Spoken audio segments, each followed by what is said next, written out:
कि सर पे टोपी है, मत कहो कि सर पे टोपी है, कहो सर पे हमारे ताज है, कहो सर पे हमारे ताज है, ये चमन हमारा अपना है।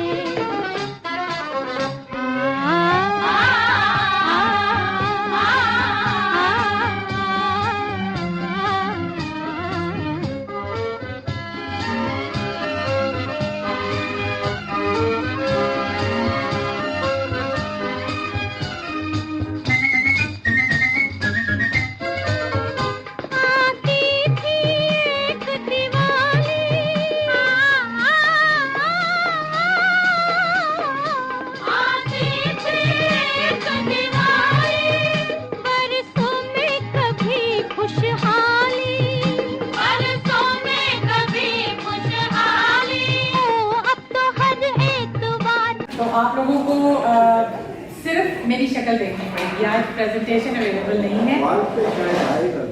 वो उसके साथ आता है ना, प्रोजेक्टर के साथ, तो प्रोजेक्टर आज नहीं है, ठीक है। तो इसलिए मैं ये अपने साथ रखूंगी। स्टिल इट डजंट मैटर, हम नेक्स्ट टाइम जब नेक्स्ट फ्राइडे आएंगे तो मैं जल्दी से आपको उस दिन ये प्रेजेंटेशन दिखा के दूंगी। मगर अभी हम सिर्फ एक बात करेंगे जो आज हमने डिस्कशन करनी है। बेसिकली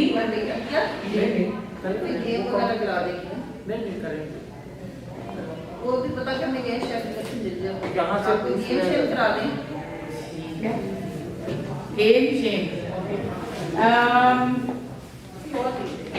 चलें, let me think.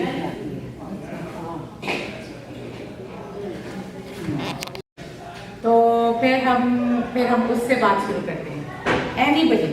Red colour क्यों? क्योंकि मुझे फ्लावर्स अच्छे लगते हैं। ये रोज जो है रेड कलर का ही। आप इसको, गुलाब का फूल रेड कलर का होता है। यहाँ के फूलों में से खुशबू नहीं होती। खुशबू की बात क्यों है आपने, कलर की बात? हाँ, नहीं, आपकी बात ठीक है। इवन फ्रूट भी अगर हम लेते हैं तो उसके अंदर खुशबू नहीं है, टेस्ट भी कम है, लेकिन वो फल बहुत अच्छा होता है। और मीठा तो है ना। What else does red signify? Red अगर आपको कहा जाए, energy. wow, so opposite perspectives for the same color. एक को रेड कलर इसलिए पसंद है कि रोजेज हैं, एक कह रहे हैं रेड कलर इज डेंजर, एक कह रही है red colour is energy. So why is that difference? Why is this difference?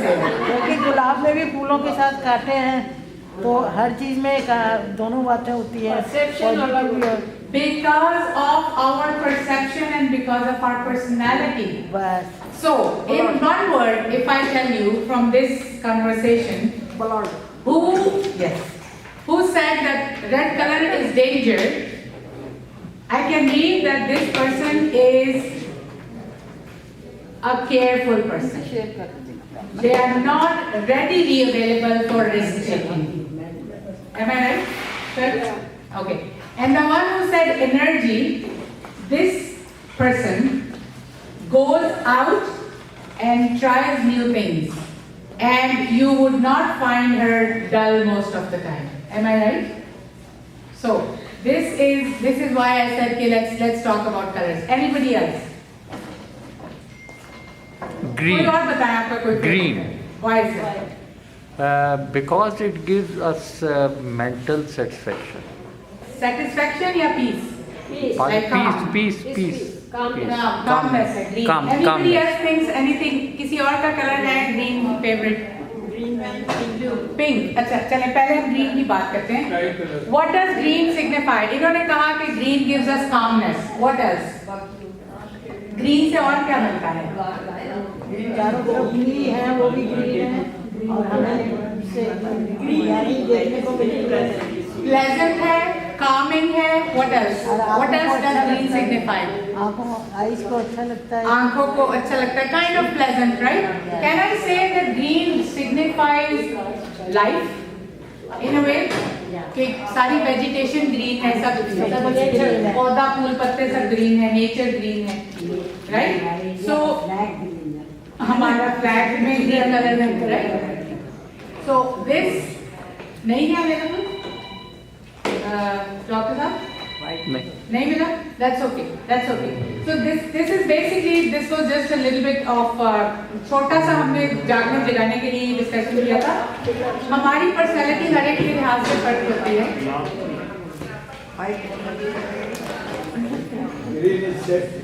Green is safe. Sir, I can tell you're not a risk taker, and that's a good thing.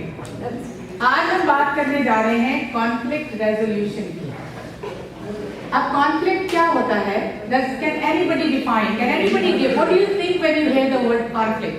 अगर आपके साथ कोई कहता है हमारा तनाजा हो गया, हमारा झगड़ा हो गया, हमारा डिसएग्रीमेंट हो गया, disagreement, what else would be conflict? Disagreement with whom? किसके साथ डिसएग्रीमेंट? किसी के साथ भी हो सकता है, किसी के साथ भी हो सकता है, मेरे बहन भाई के साथ हो सकता है, बच्चे के साथ हो सकता है, हस्बैंड वाइफ के साथ हो सकता है, क्लब में हम आते हैं, यहाँ हो सकता है, यहाँ हो सकता है, दो ग्रुप्स का आपस में कॉन्फ्लिक्ट हो सकता है, दो नेशंस का आपस में कॉन्फ्लिक्ट हो सकता है। ये तो है outward conflict. There is another type. अगर मैं आपको एक शब्द बोलूं internal conflict, what do you think is that? अपना आपसी, अपने आप के, अपनी जात के अंदर का कॉन्फ्लिक्ट, वो क्या होता है? माइंड और हार्ट। माइंड और हार्ट का। मेरा दिल चाहता है मैं मीठा खाऊं बट मुझे शुगर है। Emotion and the practical emotion, मेरा जी चाहता है कि जो किसी को मुसीबत में देखूं मैं उसकी हेल्प करूं, मगर मेरे हाथ बंधे हुए हैं, financially I am not capable, right? Sometimes this goes the next level. ऐसे होता है कि आपके आदर्शों ने आपको कुछ और सिखाया है, और जब आप अपने इर्द गिर्द होता हुआ देख रहे हैं, आप देखते हैं उस पर तो कोई भी नहीं चल रहा। Am I an idiot? Why am I only the one जो सबका ख्याल करे और मेरी बारी आए तो कोई ख्याल ना करे, right? So conflict is something which happens all the way around us. हमारे आपस में होते हैं, हमारे emotions का within my mind and heart, जैसे मैंने कहा emotions और मेरी thoughts कुछ और कह रही है, मेरी upbringing, मेरी तरबियत कुछ और कहती है, आदर्श कुछ और कहते हैं और reality कुछ और कहती है। Sometimes मेरे लोगों के साथ conflict हो जाते हैं। So, एक हेल्दी कॉन्फ्लिक्ट जिसमें आप एक दूसरे के साथ कोएग्जिस्ट करते हैं, वो उस हद तक तो ठीक है, you know, ठीक है, मैं जितना कर सकती हूँ हेल्प मैं उतना करूंगी, जहाँ मेरे हाथ बंधे हुए मैं नहीं कर सकती, ठीक है। अगर मेरे भाई को, मेरे हस्बैंड को कोई चीज़ नहीं पसंद आती है, जिस हद तक मैं फॉरगिव कर सकती हूँ, फॉरगो कर सकती हूँ, मैं करूंगी, हम कोएग्जिस्ट करेंगे। But there comes a time in conflict जब आप सबके लिए कोएग्जिस्ट करना, एक ही छत के नीचे रहना या एक ही बात को लेके उससे आगे मूव करना मुश्किल हो जाता है। आप लोग बहुत सी दफा ऐसे देखेंगे कि हमारे many people they get stuck on one point। आप जब उनसे बात करेंगे, वो बेचारे एक ही बात का रोना रो रहे होंगे, आप जब उनसे बात करेंगे उनके पास एक ही शिकायत है और वो जीरो से शुरू करेंगे। आज से 30 साल पहले जब ये हुआ था, उसने यूं कहा था, मैंने ये। You see that some people get stuck. You see that some people take the conflict to a great level. वो जो झगड़ा या वो जो उनके सेल्फ के साथ या किसी पर्द के साथ चल रहा है, it goes a long way. So today we are going to talk about as different हो काफी होता है, एज डिफरेंट हो, बहुत डिफरेंसेस हो सकते हैं। हम इसके बारे में बात करेंगे, इस पॉइंट पे होल्ड करें, we are going to come there, हम इसके बारे में बात करेंगे। हमने कहा कॉन्फ्लिक्ट रेजोल्यूशन, किसी भी चीज के रेजोल्यूशन के लिए सबसे पहला पॉइंट क्या है? कोई भी मसला आपने हल करना है, पहला मसला क्या है, पहला पॉइंट क्या है, पहला स्टेप क्या है? You know that there is a problem. You have to realize that there is a problem. अगर मुझे पता ही नहीं कि मेरा एटीट्यूड मेरे साथ वालों को इतनी तकलीफ दे रहा है, तो मैं तो वो कॉन्फ्लिक्ट रेजोल्यूशन के लिए तैयार नहीं हूँ, right? So when somebody knows कि हाँ मेरे साथ ये मसला है, या आपको लगता है कि हम दोनों के बीच में ये मसला है, तो दोनों पार्टीज को पता होना चाहिए कि ये एक प्रॉब्लम है जो मेरे साथी को तंग कर रहा है। That's the first point. So once you realize that there exists a problem, that is basically the first step towards resolution. यानी कोई झगड़ा खत्म करने के लिए पहला पॉइंट क्या है? जो झगड़ा बना रहा है उसको पता तो हो कि ये झगड़ रहा है, ये मसला मुझे तंग कर रहा है, मुझे दिमागी तौर पे तंग कर रहा है या मुझे इमोशनली तंग कर रहा है या मेरी लाइफ मुश्किल बना दी है, वो बेचारा जो 30 साल से वहीं अटका हुआ है, उस गरीब की किसी ने सुनी है कि किसकी वजह से वो प्रॉब्लम थी। So once you realise that there exist a conflict, then हम आगे चलते हैं, हम अगले स्टेप्स पे हम जाते हैं अपने कॉन्फ्लिक्ट रेजोल्यूशन की तरफ, उसको हल करने की तरफ। तो अंडरस्टैंड करना पड़ेगा। वही मैंने कहा ना कि हम इसके पूरे स्टेप्स पे जाएंगे। पहला स्टेप है कि देयर एग्जिस्ट अ कॉन्फ्लिक्ट। इस बात पे दोनों पार्टियां एग्री करती हैं। मिसाल के तौर पे मैं छोटी सी बात देती हूँ कि मिसाल के तौर पे हमारे क्लाइंट थे, वो बहुत चिढ़ती थी कि उनके हस्बैंड जो है वो टूथपेस्ट का ढक्कन खुला छोड़ा। अब वो बेचारे हस्बैंड के लिए छोटी सी बात थी कि भाई टूथपेस्ट का ढक्कन तुम बंद कर दो, इसमें तुम्हारा क्या जाता है। वो कहती है मैं 40 साल से टूथपेस्ट का ढक्कन बंद कर करके तक आ गई, ये इतना भी काम नहीं कर सकते कि 40 साल मतलब ढक्कन बंद कर दें। और मियाँ कहते हैं कि भाई मैं इतना कुछ करता हूँ, क्या एक टूथपेस्ट का ढक्कन भी तुम बंद नहीं कर सकती। So the point is negligible, किसी का कुछ भी नहीं जाता है एक ढक्कन लगाने में, लेकिन वो चीज उस औरत के लिए एक मेंटल टेंशन का या टॉर्चर बन चुकी है 40 साल में, और वो सुनते सुनते शौहर तक आ चुका है कि भाई लिव इट, राइट। मैं एक एग्जांपल दे रही हूँ, this is a living example by the way. हमने देखा वो, एंड व्हेन वी हर्ड, तो मुझे इतनी हंसी आई, मैं कहा वाकई this can be a problem but it was a conflict, let's talk about, ठीक है। So conflict resolution and available resources. So we are going to talk about conflict होता क्या है, उसकी टाइप्स क्या है, और आपने उसको हल करने के लिए क्या क्या स्टेप्स उठाने हैं, इस पे हम चलते हैं। सबसे पहले जो डेफिनेशन है वो आप सबने बिल्कुल ठीक डेफिनेशन दी कि दिस इज अ डिसएग्रीमेंट। एक ऐसा पॉइंट है जिसपे दो पार्टियां जो भी उसके अफेक्टीज हैं वो एग्री नहीं कर रहे किसी पॉइंट, वो एक डिसएग्रीमेंट हो जाता है। And there also has to be one more thing in that conflict, कि ये नहीं है कि आज मैं डिसएग्री कर रहा हूँ, ये परसिस्टेंट चीज होनी चाहिए। यानी मैं जब भी बात करूं, ये हम इस पॉइंट पे आगे स्टक हो जाते हैं, यहाँ से आगे मूव ऑन नहीं कर पाते, वो कॉन्फ्लिक्ट, ठीक है। जैसे मियाँ को गरम चपाती चाहिए और बीवी कहती है मैं तो सुबह बना के रखती हूँ। अब अगर वो रोजाना ये बात चल रही है तो ये कॉन्फ्लिक्ट है, ठीक है। पर ये हर घर में होता है। मैं ये नहीं कहूँगी हर घर में होता है, लेकिन नहीं होता है, क्योंकि हम जिससे भी सुनते हैं ना, अब लेडीज कहती हैं कि हम सारा दिन क्या चपातियाँ ही बना बना के जिंदगी कर लें, और इनको ठंडी चपाती खाने की आदत नहीं है। ठीक है, वो एक मेरी फरमाइश है कि गरम चपाती बना दो, वो नहीं बनती तुमसे, नहीं बनती, ठीक है।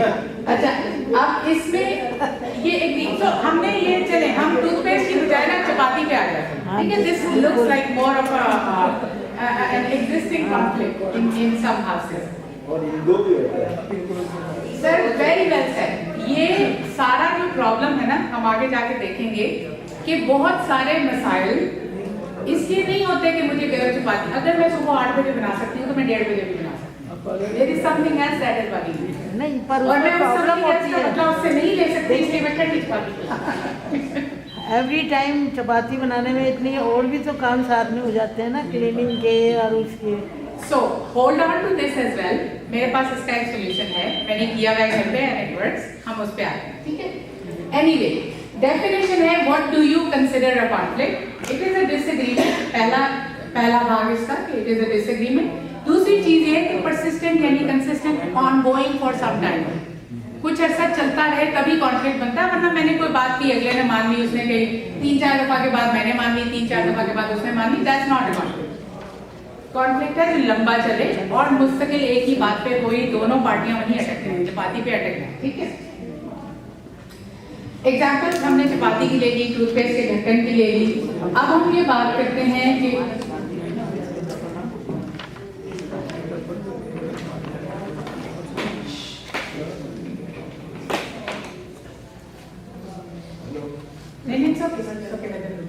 तो हमने एग्जाम्पल्स की भी बात कर ली और हमने ये भी देख लिया कि समटाइम्स लोगों के आपस में होते हैं, फैमिलीज में होते हैं, ग्रुप्स में होते हैं, नेशन में होते हैं, और कभी कभी इंटरनल होता है। इंटरनल वाला जो है ना वो सबसे डेंजरस है। इंटरनल वाले के लिए हम हेल्प लेने जाएंगे, वो हमको आखिर में बताएंगे, लेकिन as long as 2 parties are involve, उसको कैसे रिजॉल्व करना है, let's see. There are few components for that. सबसे पहले ये है कि कॉन्फ्लिक्ट रेजोल्यूशन होती क्या है। हम जिस कल्चर से आते हैं ना, हमारे यहाँ कॉन्फ्लिक्ट रेजोल्यूशन नहीं होती, हमारे यहाँ कॉन्फ्लिक्ट मीडिएशन होती है। We talk, we sit, all the parties वो बैठते हैं और वो इसके बारे में बात करते हैं। कुछ मैं समझ जाती हूँ, कुछ चपाती बनाने वाली समझ जाती है, कुछ चपाती खाने वाला समझ जाता है, इस तरह मामला मीडिएट हो जाता है। ठीक है, कोई टूथपेस्ट वाला समझता है, नहीं समझता, ठीक है ना। अच्छा जी, so conflict resolution is a way for 2 or more parties to find a peaceful solution, जिसपे कुछ दो और कुछ लो के तहत ये भी थोड़ा सा खुश हो जाए और ये भी थोड़ा सा खुश हो जाए, party A and party B. When a dispute arises, often the best course of action is, अब यहाँ पे हम रेजोल्यूशन की तरफ, सॉल्व करने की तरफ चल पड़े हैं। हमारे पास सबसे पहली चीज आती है assertiveness और दूसरी चीज आती है boundaries। What's the second one? Boundary, assertiveness and boundary। अच्छा, इससे पहले कि हम इन चीजों पे जाएं, मुझे ये लगता है कि एक बहुत इंपॉर्टेंट कंपोनेंट ये है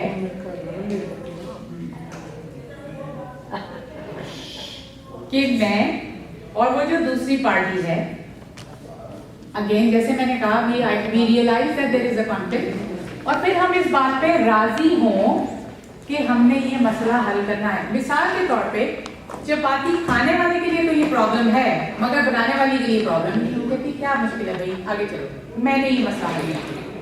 सो both of the parties first they have to realise that there exists a problem and then both of them have to understand कि ये एक प्रॉब्लम है जिसको हल होना चाहिए, क्योंकि या ए या बी या दोनों मुश्किल में है इसकी वजह से। ठीक है, very well sir, very well sir. So आपने एक ऐसी जगह पर पहुंचना है, बैठ के बात करके, किसी दिन अच्छा मूड हो तो कर लें कि भाई लेट्स टॉक अबाउट इट, ये चपाती का या टूथपेस्ट के ढक्कन का मसला हल होना चाहिए, इसने हमारी जिंदगी अजीरन कर रखी है या कम से कम थोड़ी बहुत हमें डिस्टर्बेंस दे रही है। अदरवाइज एक बहुत अच्छी सी फैमिली लाइफ चल रही है, तो फिर एक इस मसले के पीछे हम मुश्किल में क्यों पड़े। तो सबसे पहले जरूरी बात यह है कि आप दोनों, यानी कि दोनों पार्टीज इस चीज को एग्री करें कि एक तो ये कि कोई मसला है, और दूसरी बात ये कि ये मसला हल होना चाहिए, ये कॉन्फ्लिक्ट रेजोल्यूशन की तरफ जाना चाहिए।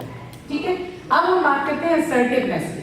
अगर मैं आपसे कहूँ कि असर्टिवनेस का मुझे what do you think? What does assertiveness mean? You have to accept. You have to accept that there is. Accept is one part of it, yes. Agree to what? Whatever the problem is. ठीक है. So assertiveness का मतलब है कि very respectfully state your point of view. जो मेरा point of view है सारे मुद्दे के बारे में मैं वो बताऊँ। But assertiveness does not mean कि मैं डिसरिगार्ड कर दूं कि अगले पर्सन का क्या प्रॉब्लम है, यानी मेरा प्रॉब्लम तो इम्पोर्टेंट है मगर दूसरे का इम्पोर्टेंट नहीं। तो we have to listen to both the things. अब मैं यहाँ पे एक बात करूंगी, एक बात ये है कि ये जो बात हम कर रहे हैं ना, ये खाली हस्बैंड एंड वाइफ में नहीं है, सब में। I really want to focus on intergenerational conflict, यानी मैं और मेरे हस्बैंड कुछ और कह रहे हैं बट मेरे बच्चे कुछ और कह रहे हैं, या मैं और हम ग्रैंड पेरेंट्स एक पेज पे हैं बट हमारे जो ग्रैंड किड्स हैं उनको हमारी बात समझ में नहीं आ रही, right? It could be taken there as well. So what is required? It's a 4 step model, 4 steps का मॉडल है। सबसे पहले ये मैं खामोश हूं ना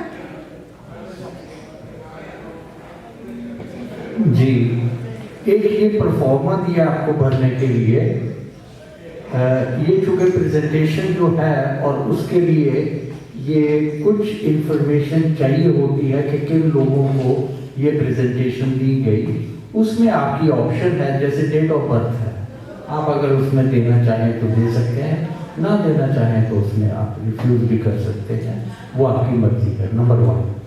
सेकेंडली, जो प्रेजेंट स्टेटस है उसमें तो कोई दिक्कत नहीं है आपको देने के लिए, क्योंकि ये इंफॉर्मेशन कहीं शेयर नहीं होती है, ये सिर्फ डाटा जो है वो प्रिपेयर करते हैं उसमें जाके अपना कि वहाँ लेक्चर दिया और उसको प्रेजेंटेशन दी और ये लोग वहाँ पर अवेलेबल थे। क्योंकि जनरली क्या होता है, गवर्नमेंट ये कहती है कि न्यू कमर्स जो हैं जिनको सेटल डाउन होना है, कनाडा में एस्टेब्लिश होना है, यहाँ आके आपने देखा कि हमारा मन नहीं लगता, हम वापस जाने की कोशिश करते हैं। वो कहते नहीं, जो लोग आ गए हैं वो यहाँ रहेंगे। तो इस वजह से आप बड़े आराम से इंफॉर्मेशन दे सकते हैं कि कहीं आउट नहीं होती है, किसी प्राइवेट एजेंसी के पास नहीं जाती है, सिर्फ गवर्नमेंट को जाती है। और ये आपकी ऑप्शन है कि उसमें जो आप इंफॉर्मेशन देना चाहें वो दें, जो नहीं देना चाहें वो कॉलेज छोड़ दें। आपका बहुत बहुत धन्यवाद। मैं ये कहूँगा कि फार्म आप जरूर भरिएगा, जरूर भेजिएगा। Thank you doctor. मैं एक चीज का ऐड ऑन टू दैट कर दूं। We are a government funded agency. हम दो इंडिविजुअल्स नहीं हैं, हमारे पीछे हमारी एजेंसी खड़ी है। मुझे एजेंसी का लफ्ज अच्छा नहीं लगता क्योंकि हमारे मुल्कों में बहुत बदनाम है। हमारी कंपनी खड़ी है, ठीक है। तो HMC कनेक्शन से हमारे यहाँ which is a government funded agency, federal as well as provincial government, ठीक है। आपकी सारी इंफॉर्मेशन ऑलरेडी गवर्नमेंट के पास है। आप किस तारीख को एंटर हुए थे, आपका PR नंबर क्या है, आपका स्टेटस क्या है, all have it. Why we are asking you to reproduce on this piece of paper कि अगर हम कल जाके वहाँ पर क्लेम करते हैं कि हम ये इन्फॉर्मेशन देकर आए हैं, तो वो कहेंगे कि प्रूफ कहाँ है, Who did you give this presentation to? मैं कह दूं मेरे सामने 40 लोग बैठे थे, वो कहेंगे वो 40 कौन है? So आपकी इंफॉर्मेशन मेरे पास भी नहीं रहती है। It goes to IRCC जो ऑलरेडी आपके पास, आपकी सारी इंफॉर्मेशन उनके पास है। लेकिन इसके बावजूद if you are not comfortable in giving your date of birth, perfectly fine with us. If you're not comfortable in giving your address to us, perfectly fine with us. All what we require is आपकी state को Canada enter हुए थे, that's it. That's what is most important. अपना पूरा नाम जरूर लिखिएगा और किस तारीख को आप कनाडा में एंटर हुए थे, ये इंफॉर्मेशन है। और अगर आप हमें बताना चाहें कि आपकी इस वक्त what did you do throughout your life as a profession, this is the information that हमें चाहिए ही चाहिए। उसके अलावा बिकॉज दिस टेल्स अस कि हम गोस्ट्स को नहीं बता रहे कोई इन्फॉर्मेशन, देयर इज एक्चुअली कोई बैठा हुआ था सामने जिसको हमने नहीं बताई, ठीक है। 100% एग्रीड है कि अपना डेट ऑफ बर्थ या अपना वेरी पर्सनल इन्फॉर्मेशन देने में आप रिलक्टेंट हैं, फाइन, ठीक है। अगर आपने भर दिया है तो thank you so very much. अगर नहीं भरा है तो प्लीज एटलीस्ट ये वाली इन्फॉर्मेशन जरूर दें, ठीक है। As I said we have to tell them कि वहाँ पर लोग बैठे थे, हम खाली टेबल पे जाके नहीं बैठे हैं, ठीक है। and we cannot create anything, हम अपने आप से नहीं बना सकते डाटा, ठीक है। और yes, the data does not remain with us, it is never ever sold to any agency जो आपको फोन कर रहे हो या आपको फोन कर रहे हो कि अच्छा जी आपको ये खरीदना है करना, नो। हमारे सीक्रेसी और कॉन्फिडेंशियलिटी का पेपर साइन करते हैं हम किसी फर्द का नाम, अगर आप मेरे डायरेक्ट क्लाइंट हो और आप मुझे कहीं बाहर मिले तो हो सकता है मैं आपको पहचानूंगी नहीं, क्योंकि हमने कॉन्फिडेंशियलिटी का पेपर साइन किया हुआ है, ठीक है। सो आप बिल्कुल ये फिक्र मत करें कि आपकी इन्फॉर्मेशन कहीं और जाएगी, that's a guarantee, ठीक है। Going back to our presentation, यहाँ तक आपको कोई पॉइंट है जो आप डिस्कस करना चाहें या ऐड करना चाहें या कोई क्लैरिफिकेशन? हमने एस्टैब्लिश कर लिया है कि कॉन्फ्लिक्ट क्या होता है, हमने एस्टैब्लिश कर लिया है कि कॉन्फ्लिक्ट रेजोल्यूशन के लिए दो इंपॉर्टेंट चीजें क्या हैं कि दोनों पार्टियों को पता होना चाहिए कि एक झगड़ा या एक मुद्दा खड़ा है, और दूसरी बात ये कि दोनों एग्री करें कि हाँ भाई ये इतना बड़ा है कि इसको हल करना चाहिए, ये हमारी नॉर्मल डेली रूटीन की लाइफ को तंग कर रहा है, ठीक है। इसके बाद आ जाता है कि सबसे पहले आपको इम्पोर्टेंट क्या चीज होनी चाहिए, वो कह रहा है कि define the source of the conflict. यानी गुस्सा तो मुझे इस बात पे है कि मेरे टीवी टाइम पे मुझे टीवी नहीं मिलता, या गुस्सा तो मुझे इस बात पे है कि मुझे जब जाना था अपनी बहन के यहाँ तो मुझे जाने नहीं दिया, ठीक है। या गुस्सा मुझे इस बात पे है कि बच्चे के बेटे के साथ मैंने जाना था और तुम चले गए, लेकिन निकालू मैं चपाती पे, ठीक है। तो ये फेयर नहीं है और हमें ये पॉइंट आउट करना है कि असल झगड़ा किस बात पर है, ठीक है। ये ना हो कि वो बात सारे फसाने में जिसका जिक्र ना था वो बात उनको बहुत नागवार होगी, वो नहीं, वो अगर होता रहेगा ना, और हम लोगों के हमारी फैमिलीज में बहुत ज्यादा लोग ये करते हैं हमारे कल्चर में, क्योंकि हमारा रिलेशनशिप ऐसा होता है कि वी डोंट फील लाइक कि हमें किसी को डायरेक्टली बात कह देनी चाहिए कि तुमने यूं नहीं किया था इसलिए मुझे गुस्सा आ गया, तो हम वही करते हैं जिस जगह पे हमारा गुस्सा निकलता है। So please first thing is that we have to find out कि असल गुस्सा किस बात पर है, और मैं आपको एक बिल्कुल सच्ची बात बताऊं, एक्सपीरियंस की बात, root cause, very well said. Experience की बात यह है कि the minute you point that root cause out, आपका आधा गुस्सा वहीं खत्म हो जाता है। हम अपने आप से भी भाग रहे होते हैं वो रूट कॉज डिफाइन करते हुए, क्योंकि हमें वो एक बार किसी का एक जुमला लगा हुआ होता है बड़ी जोर से कि उसने मुझे ये कहा तो कैसे कहा, और गुस्सा मैं निकाल रही हूँ चपाती पे या टूथपेस्ट के डंडे। सो पहली बात ये है कि sit with yourself and actually think कि ये सारा गुस्सा जिस दिन शुरू हुआ है उस दिन बात क्या हुई, किस बात पे मुझे असल में गुस्सा है।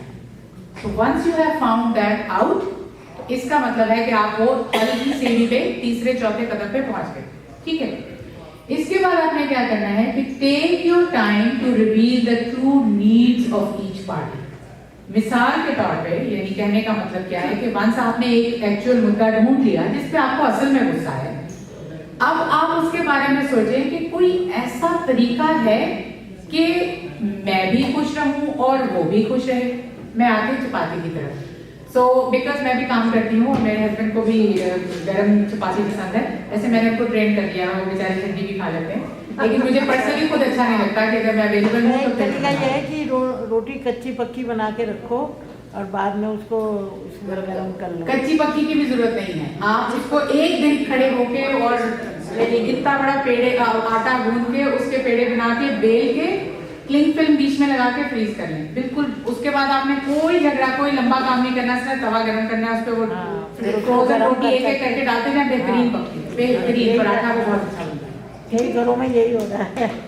सो रोटी मशीन भी ले सकते हैं, रोटी मशीन भी ले सकते हैं, वो काम नहीं करता। ठीक है, तो ठीक है ना। अच्छा, ये सारी इनपुट बहुत जरूरी है, ये सारी इनपुट बहुत हेल्दी है, क्योंकि इससे हमें क्या समझ में आ रहा है कि एक झगड़ा जो हो सकता है, एक कॉन्फ्लिक्ट किसी एक घर में ऐसे लग रहा है कि शायद ये जान लेके जाएगा, लेकिन ये झगड़ा सिर्फ मेरे घर में नहीं है, बहुत से घरों में है, और वहां पर इसके हल की तरफ कोशिश की गई है। किसी ने रोटी मैटिक लिया है, कोई फ्रीज करके रख रहा है, किसी ने कच्ची पक्की करके रख ली, राइट, किसी ने लाई आती है, कोई बनी बनाई आ जाती है। इवन कुछ यहाँ पे आजकल बेचारे रेफ्यूजीज ऐसे भी हैं कि आपके घर आके रोटी पका के चले जाएंगे थोड़े से पैसों के। किसी ने अपने मम्मी डैडी को बुला लिया, टिफिन सर्विस है, किसी ने मम्मी डैडी को बुला लिया, राइट, आप रोटी पकाया करो। किसी ने रोटी खाना ही छोड़ दिया, हाँ, चावल खाने पे आ गए। हाँ, तो पॉइंट क्या निकला यहाँ पे? पहली बात तो ये थी कि हमने रिकग्नाइज कर लिया कि झगड़ा है, फिर हमने ये रिकग्नाइज कर लिया कि इसका एक्चुअल सोर्स क्या है मेरी नाराजगी का, और उस सोर्स को हल करने के लिए सच्चे दिल से बैठ के सोचा कि क्या इसका कोई हल निकल सकता है या बस इसी के साथ जीना है, और वो हल जो निकल सकता है जो मुझे भी कबूल हो और जो दूसरे फर्द को भी कबूल हो। अब अगर वो ये कहे कि नहीं भाई मुझे तो ताजा आटा गूंद के अभी बेल के अभी हर वक्त पका के दो, इसका मतलब है कि वहां पर भी प्रॉब्लम कुछ और है, प्रॉब्लम चपाती नहीं है। आपने उसको फाइंड आउट करना है और उस बंदे को उसको फाइंड आउट करना चाहिए, ठीक है। So you found out the reason why you are actually angry or why you are actually having that conflict, and then you start thinking about the possible solutions, जो amicable solutions कहलाते हैं, तकरीबन win-win हो जाता है दोनों के लिए, ठीक है। उसके बाद हमने क्या करना है कि ये काम कहना बहुत आसान है, रोटी मैटिक की रोटी खा लो, अगला आराम से कहते नहीं खानी, आपका रेजोल्यूशन दिया है। पॉइंट है कि आपने जब रेजोल्यूशन की तरफ जाना है ना, तो हमेशा कॉमन ग्राउंड से बात शुरू करें।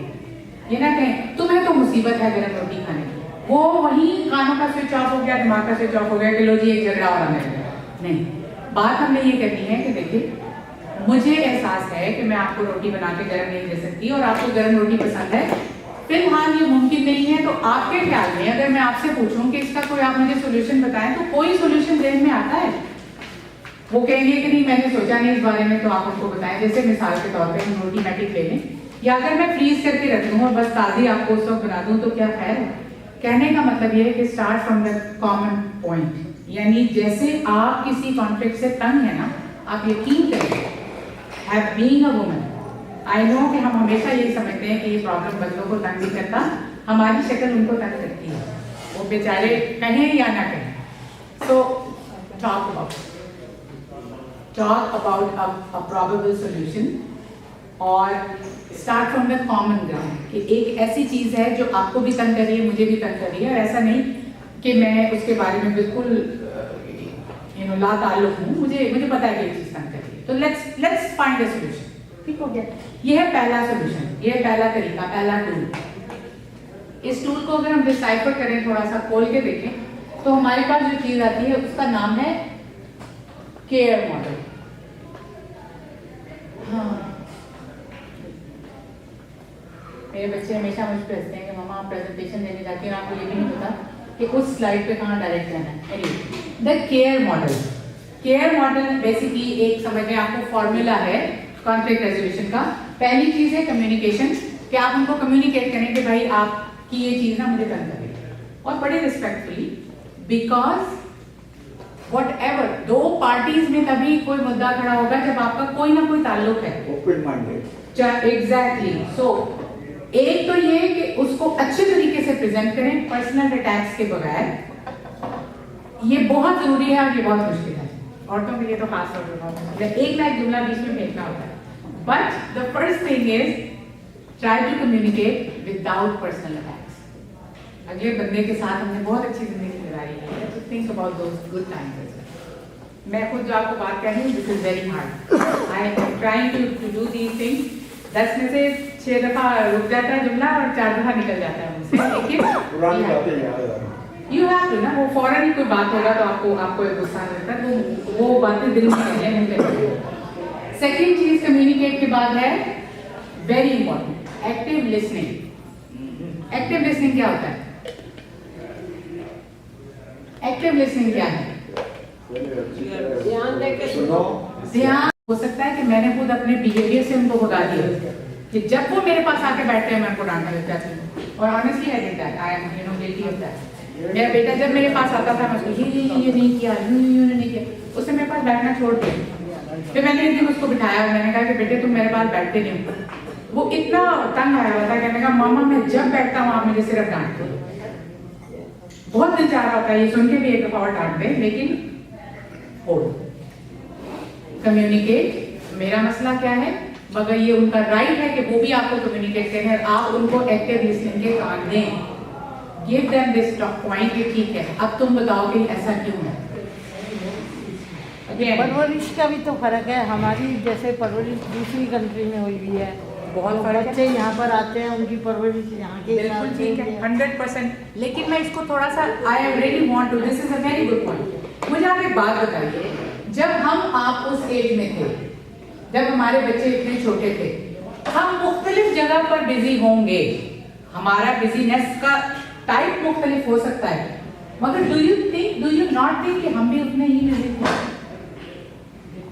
जितने हमारे बच्चे हैं? आप नहीं समझते कि आप उतने बिजी थे? हम दूसरे तरीके से तरीके की बात नहीं कर रही हूँ, देखें आई एम नॉट टॉकिंग अबाउट तरीका।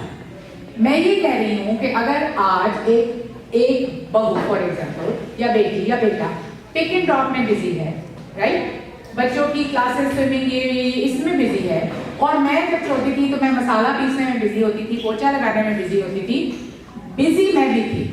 बिजी आपको लगता है कि आपके जब बच्चे उस एज में थे आप बिजी नहीं थे? रेज योर हैंड अगर आपको लगता है कि आप बिजी नहीं थे, राइट? हम इससे ज्यादा बिजी थे, right? This is what I think, right? So ये वाली चीज अब आपने एस्टैब्लिश कर ली कि आज मेरे पास बहुत वक्त है। क्या मेरे पास उस वक्त वक्त था? ऑनेस्टली अपने दिल पे हाथ रख के खुद अपने आप से ये बात पूछिए कि उस वक्त उस दिन मैं अपने दादाजी के पास कितना बैठती थी,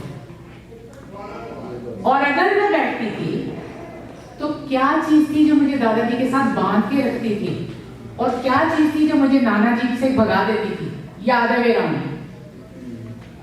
जब मैं इनके पास जाती थी, प्यार से बात करते थे, कभी मुझे टॉफी देते थे, कभी मुझसे मेरे शौक की बातें करते थे, और उधर मैं जाती थी, हाय आज कमर में बहुत दर्द है, बेटे मेरा सर दबा दो, तेल तो लगा दो, कैसी स्मेल है, नहाए नहीं क्या, राइट? सो पॉइंट ये है कि ये सारा कुछ हमारी मेमोरी में मौजूद है। Times have change, tables have turn. पहले वो जहां थे, पहले वो जहां आज हैं, हम वहां थे, उसको ज़हन में लाइए कि क्या हमने वो किया था जो हम उनसे डिमांड कर रहे हैं आज। पहली बात, फिक्शन में नहीं, फिक्शन में तो हम इतना ख्याल रखते थे अपना, दादाजी का रोज वॉक पे जाते थे। सच बताइए कितने दिन गए थे, कितने साल गए थे? रोज वॉक पे जाने का मतलब है 20 साल गए। क्या गए हम 20 साल? नहीं गए।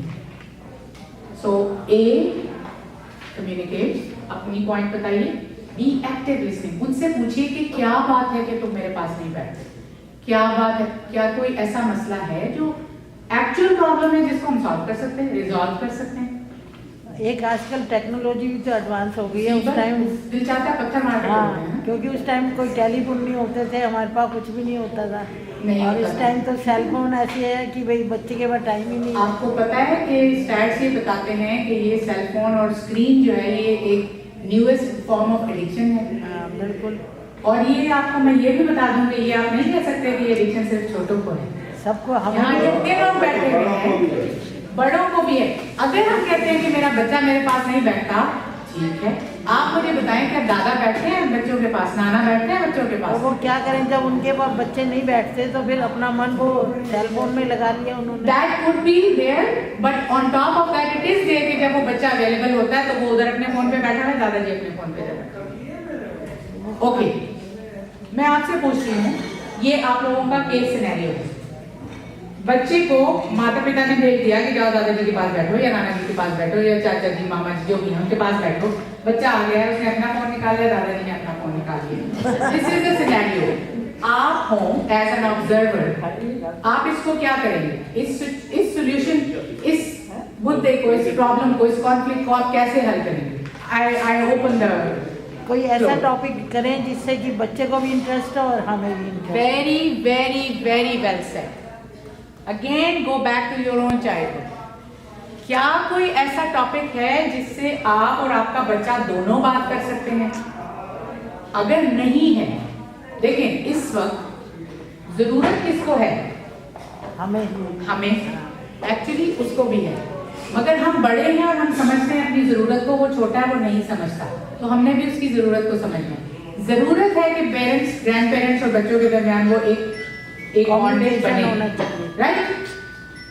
कॉमन ग्राउंड अगर मुझे ढूंढने से नहीं मिलता, फर्ज कर लें भाई वो तो सॉकर खेलता है, हम तो क्रिकेट देखते हैं, अब क्या करेंगे? I am just presenting this scenario. हमें भी इंटरेस्ट लेना पड़ेगा उसके साथ उसी चीज में। छोटी छोटी सी, छोटे छोटे से नाम याद कर लें, छोटी छोटी सी चीजें। अच्छा उसका क्या हुआ, तो दोस्तों का सॉकर में पूछना क्या होता है, ये चीजें हम अपने अंदर पैदा वो लिया है। थोड़ा सा ओपन माइंडेड, जैसे आपने कहा था ना कि when we are doing active listening, इसमें बहुत इंपॉर्टेंट चीज है कि हमने ओपन माइंडेड होना है कि जो उनका प्रॉब्लम है वो हमें शायद यहाँ से खड़े होकर प्रॉब्लम नहीं लगेगा, मगर वो उनका एक बड़ा प्रॉब्लम है। अप्रिशिएट कि हाँ जी ठीक है, या एक्नॉलेज एटलीस्ट कि हाँ भाई वाकई बहुत बड़ा मसला है। बेशक हमें दिल में ऐसी आ रही होगी यार ये भी तो मसला है, लेकिन पहली बात होगी कम्युनिकेट, दूसरी चीज आ गई एक्टिव लिसनिंग। तीसरे नंबर पे आ जाता है रिव्यू ऑप्शंस। आप ऑप्शन देखिए कि इस मुद्दे का, इस प्रॉब्लम का क्या क्या रिजल्ट निकल सकता है, जो थोड़ा सा, बहुत ज्यादा नहीं मगर थोड़ा सा, अगर इसको अपना स्केड्यूल बेंड करना पड़ रहा है मेरे बेटे को या बेटी को, और थोड़ा सा मुझे करना पड़ रहा है, तो मैं क्या, मसलन मुझे सुबह की वॉक करनी है, राइट? अब वो वक्त है जब मेरा बच्चा घर पे होता है, तो क्या जरूरी है कि मैंने उसी वक्त वॉक करनी है? इवनिंग में मैं बाद में कर लूँ। वो फ्लेक्सिबल नहीं है, मैं तो फ्लेक्सिबल हूँ। You know what I mean कि रिव्यू योर ऑप्शंस, जो आपको भी सूट करें और उनको भी सूट करें, ठीक है? And finally and win win. So care, communicate, active listening, review your options and and win win. And win win का मतलब है कि थोड़ा कुछ मुझे मिल जाए, थोड़ा कुछ उसको मिल जाए। इसलिए नहीं कर रहे हैं, बैठेंगे में करवा याद है मुझे। एक चीज और इसके लिए आपने मुझसे क्वेश्चन नहीं किया, एक चीज और इसके लिए बहुत इंपॉर्टेंट है, यानी कॉन्फ्लिक्ट रेजोल्यूशन के वक्त के आप दोनों विलिंग हो, दोनों से मुराद कि दोनों पार्टीज विलिंग हो। Can we discuss a little bit more about being open-minded. What does being open-minded? Can you give an example? Open-minded होने से क्या मुराद है? मतलब जैसा हमें देख रहे हैं भाई हमारे बच्चों का इंटरेस्ट इस चीज़ में है, तो हमें भी अपनी बातें जो पुरानी हमारे दिमाग में है या जो हमारी अपनी हॉबी है या इंटरेस्ट है उसको हमें छोड़ना पड़ेगा। छोड़ना पड़ेगा या कम से कम अपनी एक्सपेक्टेशन नीचे करनी पड़ेगी। रियलिस्टिक एक्सपेक्टेशन लगाइए। मिसाल के तौर पे sir, if you have something to share please share with our us. I am not pinpointing you, मैं ये नहीं कह रही अपना बात करें। If you have an experience please share with us. तो इसी से रिलेटेड है जो अभी हम बात करें। नहीं मैं ये नहीं कह रही। आई नो आप सुन रहे हैं, मुझे लगा कि शायद आपने इसी से मुताल्लिक कोई बात कही है। लेट्स शेयर विद अस। अच्छा, मैं ये कह रही हूँ कि अगर हम बात करते हैं कि कॉन्फ्लिक्ट रेजोल्यूशन करना है, ठीक है, दोनों पार्टियां तैयार हो गई। एक बहुत इंपॉर्टेंट बात यह है रियलिस्टिक एक्सपेक्टेशन। अगर मैं आपको कहूँ इसका क्या मतलब है? We should be open to changes. Open to changes.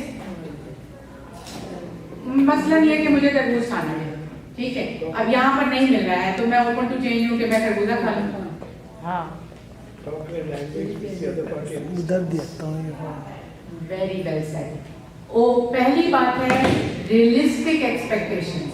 मिसाल के तौर पे अगर एक दादाजी कहते हैं मैंने इंडिया अपने गांव में एक बहुत बड़ा घर बनाना है, चारों बेटे यहाँ पे बहुत अच्छा कमा रहे हैं, मुझे वहाँ पे घर बना के दो, ये रियलिस्टिक एक्सपेक्टेशन है? नहीं। नो। हो सकता है दादाजी के लिए हो, भाई सारी उम्र तुमने कमाया है, क्या तुम ये नहीं कर सकते? आप मुझे बताइए, उनके साथ बैठ के आप ये बात करें कि उनके लिए इम्पोर्टेंट क्या है, वहाँ अकेले जाके रहना बड़े घर में या यहाँ बच्चों के साथ रहना? रियलिस्टिकली अगर बच्चे ये खर्चा कर रहे हैं, आपको लगता है कि आपको उनके ऊपर जस्ट बिकॉज आप डैड हैं आपका हक है कि वो ये वाला खर्चा निकालें और वहाँ पे आपको घर बना के दें? ये डिपेंड करता है कि बच्चे आपको कैसे वहाँ पर उन लोगों को परेशानी हो जाएगी ना। सो ये रियलिस्टिक एक्सपेक्टेशन नहीं है।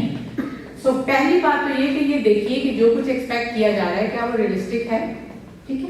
दूसरी चीज ये है, सर ने बहुत अच्छे तरीके से इसको एलैबोरेट किया, use a language which is understanding.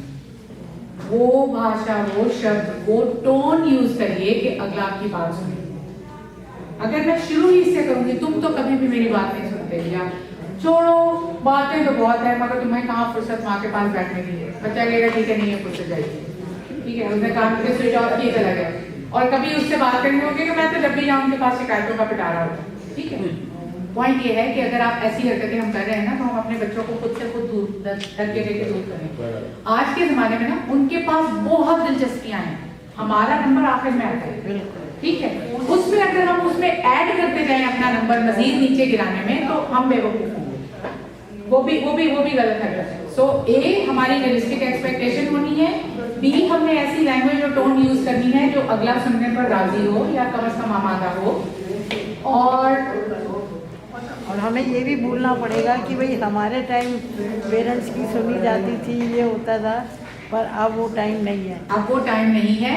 मैं आपसे एक और मैं आपको चैलेंज एक छोटा सा कर लेंगी। अभी इन्होंने एक बहुत प्यारी बात की कि हमें ये भी तैयार रखना पड़ेगा, अपने आप को आमादा होना पड़ेगा, क्योंकि हमारे वक्त में बुजुर्गों की बात सुनी जाती थी, आजकल नहीं सुनी जाती। मैं आपसे ये क्वेश्चन कर रही हूँ, क्या ये एक दिन में हो गया? नहीं, हमने भी कंट्री चेंज किया तो इसकी बिगिनिंग कहाँ है?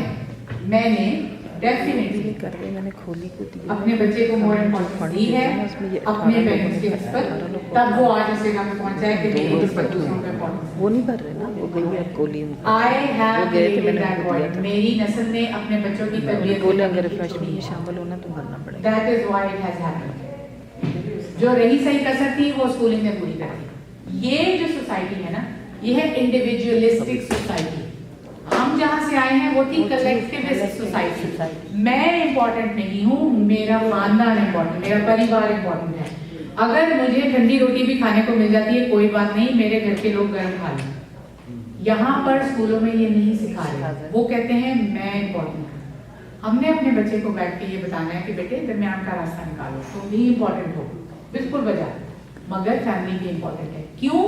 क्योंकि यहाँ का गोरा बच्चा तो आदी है कि वो 18 साल का होगा, वो घर छोड़ के निकल जाएगा, वो अपनी कमाएगा, अपनी खाएगा, नशे करेगा, जो भी तो यहाँ कनाडा में आके वही काम करते हैं कि हम भी उनकी देखम देखिए अपने बच्चों को जहाँ स्कूल करा और फिर कहते हैं भाई जाओ अब तुम क्या खाओ। मैं अपने बच्चों को क्वालिटी टाइम दे रही हूँ?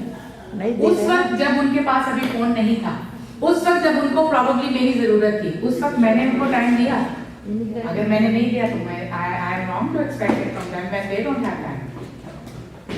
सो it has to be two ways. और फाइनली जो चीज है वो है care versus control. Care versus control. Sometimes आप ये देखेंगे कि बच्चा हमारा कहेगा कि मैं तो मामा का बहुत ख्याल रखता हूँ, और मामा कहेंगी कि नहीं ये तो मुझे ऑर्डर देता है। सो यहाँ उसकी केयर का तरीका और है, और मुझे लगता है वो मुझे कंट्रोल कर रहा है। वो जो गवर्नमेंट की तरफ से पैसे आते हैं वो मुझसे ले लेता है, मामा आपका इतना खर्चा था मुझे दे दो, ठीक है। सो इस पॉइंट ये भी कॉन्फ्लिक्ट है। इसके ऊपर बैठ के बात करें कि भाई बेटे आई अंडरस्टैंड, क्योंकि अगर आप रियलिस्टिकली अगर आप फर्ज कीजिए कि आज मैं अपने ओन पे रहना शुरू कर दूं, मैं कहूँ नहीं मैंने कोई अपना पैसा बेटे को नहीं देना, बेटी को नहीं देना, अगर मैं अपने ओन पे रहना शुरू कर दूं, उस पैसे में से मेरे पास कितना बचेगा बताएं? किराए के बाद, बिजली पानी गैस के बाद, गाड़ियों के बाद कुछ बचेगा? नहीं बचेगा। तो अगर मैं इस घर में रहते हुए ये सारा कुछ एंजॉय कर रही हूँ तो अपना एक डिसेंट अमाउंट रखे, इसमें कोई हर्ज नहीं है। अगर मैं अपने it is just a matter of doing it willingly. हाँ, अगर कोई आपसे छीन ले जा रहा है तो फिर नहीं दिल चाहता, फिर तो 1 रुपया भी देने को दिल नहीं चाहता, और हर दफा नए सिरे से गुस्सा आएगा। So talk to him, why is he doing so. हो सकता है उसका जेन्युइन प्रॉब्लम हो, नई गाड़ी ली है, उसकी मॉर्गेज, उसकी किस्त बहुत ज्यादा जा रही है, ठीक है। तो पॉइंट सिर्फ इतना सा था कि कम्युनिकेशन स्टाइल पे वर्क कीजिए अपने, उस केयर के लिए केयर जो सोल्यूशन था। कम्युनिकेशन स्टाइल पे गौर कीजिए, अपनी टोन और चॉइस ऑफ वर्ड्स पे गौर कीजिए, एबिलिटी टू प्रॉब्लम सॉल्व पे गौर कीजिए। थोड़ा सा अनरियलिस्टिक एक्सपेक्टेशंस हैं, बैठ के देखिए अगर आपसे कोई वो एक्सपेक्टेशंस करता तो क्या वो डूएबल थी। जो ही आप ये करेंगे आपको समझ में आ जाएगी कि एक्सपेक्टेड रियलिस्टिक है या नहीं है, ठीक है। और फाइनली आप ये बात कीजिए कि केयर वर्सेस कंट्रोल वाला मॉडल चल रहा है तो कम्युनिकेट करें, फिर बात वहीं कम्युनिकेट पे चली जाएगी। और फाइनली मैं बिल्कुल ये खत्म करने वाली हूँ, हेल्प इज अवेलेबल। तो वंस वी नो दिस, हमने ये छोटा सा एक मॉडल सीखा, लेकिन समटाइम्स इट हैपेंस कि हमारी मेंटल कंडीशन ऐसी नहीं होती है कि हम ये आइडियली तो ये सारी बातें बहुत इंपॉर्टेंट है, लेकिन व्हाट इफ मुझे बहुत जल्दी गुस्सा आ जाता है। इधर मेरी बेटी हंसती है कि मम्मा आप और भाई 10 सेकंड्स के बाद झगड़ रहे होते हैं, सो वी स्टार्ट, अब कॉन्फ्लिक्ट शुरू हो जाता है। I didn't realize it until she told me कि भाई हम 10 सेकंड भी बगैर कॉन्ट्राडिक्ट किए एक दूसरे को नहीं बर्दाश्त कर सकते। If that is an issue, तो फिर तो मैं कोई भी मसला हल नहीं कर सकती ना, unless I have that mental strength. If I don't have it, मैं आपके सामने 2 रिसोर्सेज लाई हूँ। नेक्स्ट टाइम जब हमारे पास वो होगा, प्रोजेक्टर होगा, तो मैं आपको थोड़ा सा डिटेल भी बता दूंगी। CMHA भी है, CMHA वाले भी आपकी हेल्प करते हैं, 24/7 हेल्पलाइन उनके पास अवेलेबल होती है, लेकिन वहाँ समटाइम्स हो सकता है कि लैंग्वेज का इशू होता है। तो there is a Punjabi community health services available, वहाँ पर आप उनके पास भी हेल्पलाइंस अवेलेबल हैं, उनके पास आप फोन कर सकते हैं, कंसल्टेशन सर्विसेज होती हैं उनके पास। और आपके पास मान लो कोई ऐसा प्रॉब्लम है कि केयर वाला सोल्यूशन भी आपने यूज कर लिया, आपने अपने तरफ से काफी चीजें कर ली, but you still don't think कि सोल्यूशन मिल रहा है, you can talk to them and you can ask them कि क्या कोई काउंसलिंग सर्विसेज अवेलेबल हैं। तो हमारी अपनी भाषा में, हमारे अपने कल्चर को जानते हुए जो लोग हैं वो आपको उसको मीडिएशन करते हैं। यहाँ पर आपका एक क्वेश्चन हो सकता है कि अगर मैं अपनी कम्युनिटी के किसी के पास चला जाऊँ और मैं उनको अपनी स्टोरी सुनाऊँ तो भाई मेरी कहानी तो घर घर पहुँच जाएगी। Can that be a concern? मैं आपको ये बताने जा रही हूँ कि नहीं पहुँचेगी, क्योंकि जो बाकायदा जो गवर्नमेंट फंडेड एजेंसीज है ना, again as I said earlier, उनके पास कॉन्फिडेंशियलिटी का सिग्नेचर होता है। Nobody can utter a single word for you or against you in the community. जैसे डॉक्टर है वो बाइंडिंग उन्होंने एक कॉन्ट्रैक्ट साइन किया हुआ है, ठीक है। मैंने आपको बहुत बोर किया है, मैंने आपको बहुत बोम्बार्ड किया है, but if there is anything that was unclear, if there is anything that you don't agree to, if there is anything that you want to ask about, please ask her. Two questions. One is that to dwell on the subject that people who are they should be willing to solve the issue. That was, मैंने सबसे पहला point क्या बताया? I don't know if I might have missed it, I'm sorry. The very first point was that you should, both the parties should realize A, that there exists a problem, and B, this problem should be resolved. अगर husband, for example, I know a case, वो drink करता है और वो drink किए चला जाता है, दिन में एक बहुत प्यारा इंसान है वो, मगर रात को जब वो ड्रिंक कर लेता है तो वो जिंदा बन जाता है, वो अपनी बीवी को मारता भी है, सब कुछ करता है। अब जब वो वाइफ बेचारी ये पॉइंट आगे लेकर आती है कि drinking is a problem which is ruining our married life, वो बंदा कहता है तो कोई मसला ही नहीं, मैं सारा दिन कमाई करता हूँ, मेहनत करता हूँ, अगर मैं रात को कुछ नहीं करता हूँ तो तुम्हें प्रॉब्लम है। रिकग्नाइज नहीं करना, तो वहां पर you need proper practical help है, वहां पर फिर मेरे आपके बात करने से बात नहीं बनेगी। Then that guy needs to be taken to that counselling, और एटलीस्ट वाइफ को पता होना चाहिए कि फिर उसने कैसे हेल्प करनी। फिर थोड़ा बड़ा उसको झटका चाहिए जिसके ऊपर वो आप कह लीजिए आमादा होगा कि हाँ ये प्रॉब्लम है। Becomes a broader problem that resolution between two. Exactly. Second question, second thing which I want to suggest, which I'm sure you will feel, that if there is a lack of will or actually enacted role playing where a conflict is sorted out in public, I found that very effective in communicating such issues. Very well said. So मैं आपको बताती हूँ, जो proper counselling learning sessions होते हैं ना, जो proper sessions हैं जहाँ पर आप you take a course for a month और फॉर 3 months, वहाँ पर एनैक्टमेंट भी होती है, और जो ऑलरेडी लर्नड या लर्निंग थेरेपिस्ट हैं, काउंसलर्स हैं, they come as patients without letting the students know कि वो प्रॉपर वो हैं। And when we were studying that used to happen, और हम अपनी तरफ से बड़े इक्विप थे, हमने अपनी बड़ी अच्छी पढ़ाई की तैयारी कर ली, हमारे टीचर ने बताया ये पॉइंट लिखना, हमने लिख के रख ली। अब वो जो आए वो काउंसलर थे पकाया, उन्होंने बैठ के पहला ही इतना कॉम्प्लिकेटेड केस पेश किया कि हमारे होश उड़ गए कि भाई इसको हम कैसे मीडिएट करेंगे। But then you're very right. As we kept going, the problems, the solutions came, kind of popping up here and there. So yes, for that we need a longer session. It has to be a series of sessions, and of course, for that people need to be open to participate as well, a bit more, actively, I would say. Yeah. So in lieu of that, you could separate some case studies. For sure, yeah. So that will be, you don't have to connect it. आपका website होगा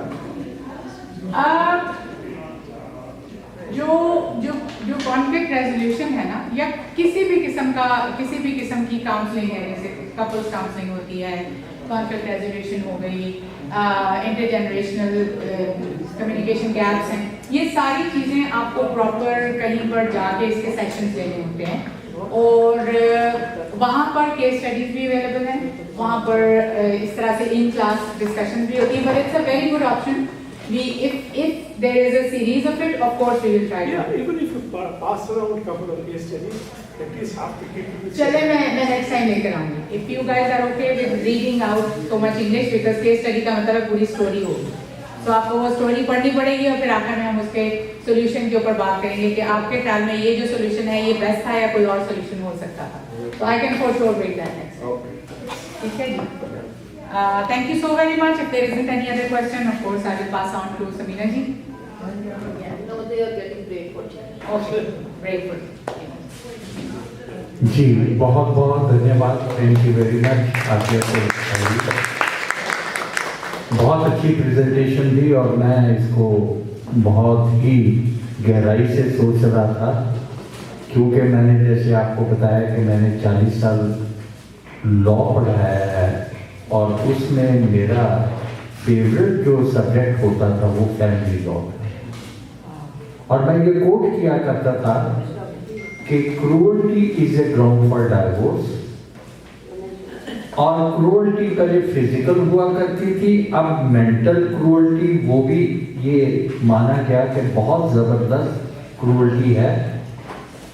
और ये example भी दिया करता था, जैसे इन्होंने बताया कि टूथपेस्ट का वो बंद नहीं करती थी या हस्बैंड बंद नहीं करता था तो दोनों का झगड़ा होता था। Is it wrong warranty divorce? तो मैं ये बताया करता था कि वेस्टर्न सिविलाइजेशन में इसको क्रूरटी मान के डाइवोर्स किया गया है। तो हमारे यहाँ तो कोई ऐसी कॉन्सेप्ट होती नहीं है, कोई ऐसा उसमें ये क्रूरटी नहीं। हमारे पास तो फिजिकल क्रूरटी होती थी, किसी ने मारा पीटा, बस वही क्रूरटी होती थी। बाद में देखा कि फिजिकल क्रूर जो मेंटल क्रूरटी है वो तो फिजिकल से भी बहुत ज्यादा है। आपकी पूरी ग्रोथ जो है वो दिमाग से होती है, ब्रेन से होती है। आपका नर्वस सिस्टम ब्रेक डाउन हो जाता है, आपकी पर्सनैलिटी की कोई डेवलपमेंट हो ही नहीं सकती। तो इसलिए हम उसको ये मानते थे कि साइकोलॉजिकल जो है वो भी आप बता रहे। सर मैं ये बात कहती कि अगर आप हमारे कल्चर में कम से कम अगर आप ये टूथपेस्ट वाली केस में डीपर जाएंगे ना तो हमें 99.99% ये समझ में आती है कि ये toothpaste tip of the iceberg है। ये वो पॉइंट है जिसके ऊपर वो बेचारी या वो बेचारा अपना एग्रेशन या अपना गुस्सा निकाल सकता है। There are way deeper issues. देखिए, इससे मैं एक बेस्ट सॉल्यूशन देता हूँ जो इन्होंने सारी बात समझाई। एक बार क्या था कि किसी का नई शादी हुई और उनका रोज झगड़ा होता था किसी न किसी बात के ऊपर, लेकिन उनके पड़ोस में वो 25-30 साल से शादीशुदा थे, कभी उनके घर में झगड़ा नहीं हुआ। तो उन्होंने कहा चलो उनके यहाँ चलते हैं, चल के बात पूछते हैं। तो वो चले गए। वो कहने लगे कि ऐसे ऐसे है, हमारी नई शादी में रोज झगड़ा होता है और आपकी तो कभी हमने सुना ही नहीं। कहते बैठ जाओ, हम बताते हैं आपको। हमारी जब शादी हुई तो हमने ये फैसला किया कि देखो आप औरत हो, आपने घर संभालना है, मैं मर्द हूं, मैंने बाहर का काम संभालना है। इस वजह से जो पॉलिसी डिसीजंस हैं वो मैं लिया करूंगा और रूटीन डिसीजन जो है वो तुम ले लिया करो। ना मैं तुम्हें इंटरफेयर करूंगा, ना तुम मेरे काम में इंटरफेयर करना। उन्होंने बात बिल्कुल ठीक है। तो कहते लेकिन कभी तो आपका कोई मसला हुआ होगा? कहते ना, आज तक 25 साल हो गए कोई पॉलिसी डिसीजन आया ही नहीं। रूटीन आता है, रूटीन में यही करती है, मैं तो कभी इंटरफेयर करता नहीं। तो बेटर यही है कि एक को पावर दे दीजिए, वो सारा काम करता रहे और ना परेशान हो और ना झगड़े हो। बहुत बहुत धन्यवाद, थैंक यू वेरी मच।